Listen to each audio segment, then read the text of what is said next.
okបងប្អូននេះ i30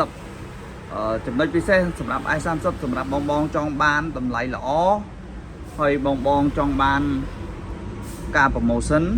បងគ្រាន់តែ subscribe YouTube ខ្ញុំមួយគឺខ្ញុំមាន promotion កាដូជូនបងប្អូនមិនថាទិញបាស i30 ឬទិញម៉ូតផ្សេងម៉ាកផ្សេងទេឲ្យតែ subscribe YouTube ខ្ញុំគឺខ្ញុំ promotion ពិសេសឧទាហរណ៍ i30 បងទិញមួយឈុតរបស់វា subscribe YouTube ខ្ញុំមួយគឺខ្ញុំនឹងបើបាន share ទេគឺកាន់តែល្អគឺខ្ញុំ promotion ថែមជើងធុងបាសជូនបងប្អូនមួយបងប្អូនទិញ i30 ថែម promotion ជើងធុងបាសបងប្អូនមួយសម្រាប់បងប្អូន subscribe YouTube របស់ខ្ញុំផ្ទាល់ហើយទីទៀតខ្ញុំដាក់ link នៅពីលើក្នុង page ឬមួយក្នុង YouTube បងប្អូនជួយ subscribe មកខ្ញុំនឹង promotion ថែមជើង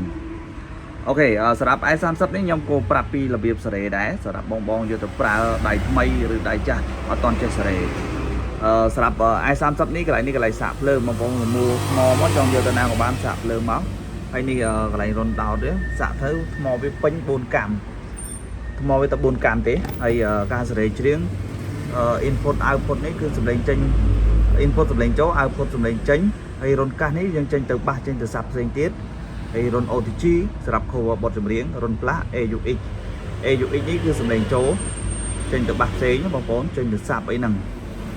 សម្លេងចូលពីបាសគេមកចូលបាសយើងហ្នឹងនេះយើងប្រើ microphone ក្រៅលេងហ្គីតាអីហ្នឹងអូខេចំណុចដែលច្រៀងចង់ច្រៀងប្រូបងគឺនេះសម្លេង microphone reverb ហើយនឹង treble សម្លេង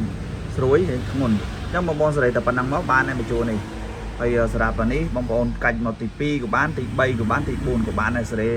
តែជួលលើតែប៉ុណ្ណឹងគឺបងប្អូនចង់ច្រៀងបែបណាគឺយកបែបហ្នឹងមកទី2ទី3ទី4គឺធានាថាច្រៀងប្រូហើយចំណុចពិសេសមួយទៀតបងចង់ឲ្យបាសនេះកាន់តែលឺធ្ងន់ខ្លាំងបងប្អូនគ្រាន់តែ download ពាក្យតែ YouTube ពាក្យតែ EQ មួយទៅ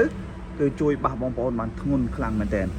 អូខេចំណុចពិសេសគឺប៉ុណ្ណឹងបងប្អូនហើយបងប្អូនជួយ subscribe YouTube គឺខ្ញុំ promotion បានជូនបងប្អូនអូខេអរគុណច្រើន